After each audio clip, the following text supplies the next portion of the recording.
Dolomites, c'est hallucinant. Les falaises sont gigantesques, mais vraiment, j'ai jamais vu ça. Ah si, dans les écrins, mais en Suisse. Non, mais c'est vraiment un truc de ouf, regardez. Regardez comme c'est beau. Vous avez vu ça, c'est incroyable.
Ciao les amis. Donc là vous venez voir un petit tour dans les Dolomites. On a passé en fait tout le mois d'octobre et là, début novembre. Après on se dirige vers le sud de l'Italie. Donc les Dolomites octobre en fait c'est fufu parce que tout est orienté plein sud. On a pris 3008 au-dessus du Marmolada fin octobre. On a fait vraiment des trucs de ouf. Tout est orienté plein sud. Et donc voilà, c'est vraiment un endroit incroyable pour aller. En fait tu crois que c'est plus au nord et tout ça, mais en fait t'es vachement proche de la mer. Bassano del Grappa c'est un énorme site où ça vole tous les jours en hiver là. C'est incroyable, c'est une instabilité totale. Les Dolomites pareil, ça vole tout le temps.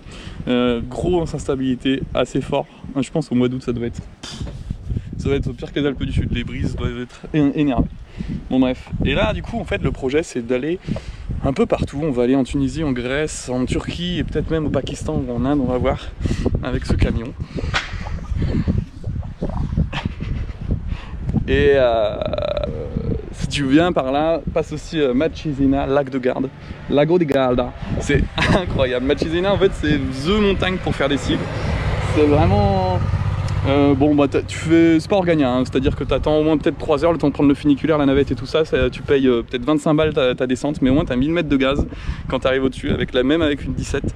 Tu arrives là-haut, tu as un gilet de sauvetage, c'est obligatoire, et si tu tombes dans l'eau, quelqu'un va te chercher. Du coup ça te désinhibe de toutes les peurs. Et c'est vraiment rigolo de s'amuser au-dessus de ce lac. Bref, ça c'est the spot au monde pour faire de l'accro. Après tu as regagné au Ludoniz en Turquie, on va aller voir ça aussi. Et là je te parle un peu de tout ça pour la suite du voyage. Donc si t'es chaud, là on va aller à Castelluccio les 2 prochaines semaines je pense. Et on va descendre doucement dans le sud de l'Italie et mi-décembre on passera en Tunisie. Donc si t'es tunisien ou alors si t'as des contacts là-bas, eh ben n'hésite pas à me faire signe. Et pour voler bien sûr, et pour grimper, on va aller voir ça. On va y rester 2 mois, donc ça va être fufu. Déjà cet hiver on a fait l'Andalousie pendant 6 mois, le Portugal et tout ça.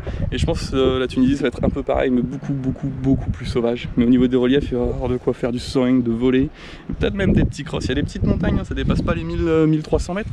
Mais il y a des lacs incroyables, ça a l'air très sauvage et sur les dunes de sable ça va être incroyable. Donc voilà, je te laisse ici. Je te souhaite de bien voler. Je te souhaite de faire attention à toi et à plus.